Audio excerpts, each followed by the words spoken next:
Assalomu alaykum mening aziz kichkintoylarim. Mening ertaklarimni sog'ingan bo'lsangiz, sizni uzoq kuttirmayman-da, ertakni boshlayman. Mosh qayerda? Kichkina Aziza chiroyli, ko'm-ko'k daraxtlarga to'la shaharda yashar ekan. Azizalarning uyi kichkina, ammo mevali daraxtlarga to'la katta bog'i bor ekan. Bu chiroyli bog'da Mosh ismli mushuk ham yashar ekan. Aziza har kuni Moshga ovqat berar va u bilan o'ynar ekan. Bir kuni Aziza bog'chaga chiqqanida Mosh ko'rinmabdi. Qizcha u tarafga, bu tarafga yuguribdi, ammo mushukni topa olmabdi. Mosh, mening moshim, qayerdasan deb tinmay chaqiribdi Aziza. Uning har doimgidek miyovlab oldiga kelishini kutibdi. Lekin moshdan hech qanday darak yo'q edi. Axiri qizaloq umidini uzib ichkariga kiribdi. G'amgin ovoz bilan onasiga: "Oyi, mosh yo'q" debdi. Bu payt Azizaning onasi tikib o'tirar edi.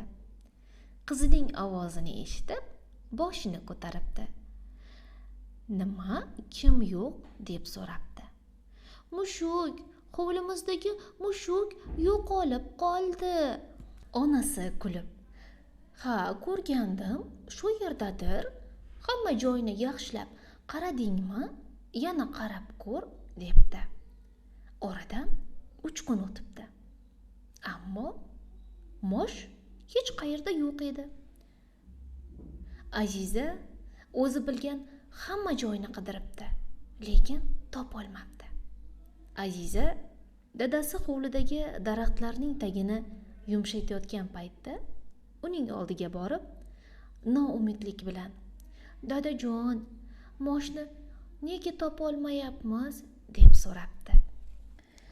Dadasi qo'lidagi ishini qo'yib, jiddiy ohangda: "Qachondan beri yo'q?" deb so'rabdi. 3 kundan beri, dadasi kulib. "Balki sayrga chiqqandir yoki biror do'stinikiga ketgandir. Xafa bo'lma, o'zi qaytib keladi" debdi.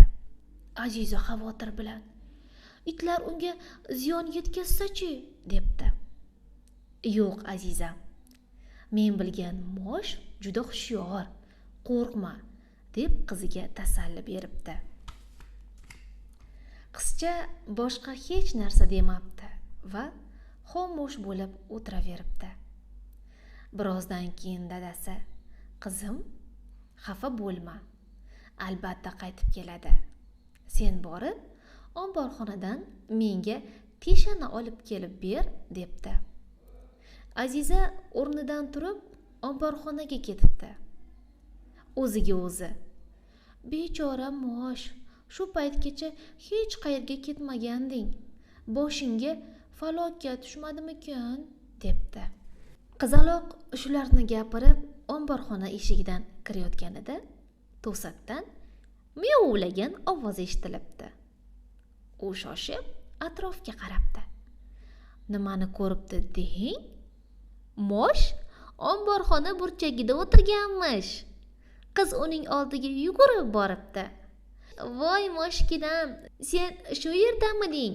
Seni qancha qidirganimni bilasanmi?" deb shunday qarasa, moshning yonida 3 ta mushukcha o'tirganmish. Aziza sevinch bilan dadasini chaqiribdi. "Dadajon, tezroq bu yerga keling. Mosh bolalabdi." Mosh bolalarni yaxshi parvarishlabdi. Yalab-yulqab yuvintiribdi va ularni ehtiyot qilibdi. Kunlar o'tib, mushukchalar ulg'ayishibdi. Ular bog'da Aziza bilan quvnab o'ynashar ekan. Aziz bolajonlar, sizning ham mushukchangiz bormi? Agar mushukchangiz bo'lsa, Azizaga o'xshab siz ham mushukchangizni ehtiyot qiling. Shu bilan bugungi ertagimiz ham o'z nihoyasiga yetdi. Shirin tushlar ko'ring. Xayrli tun.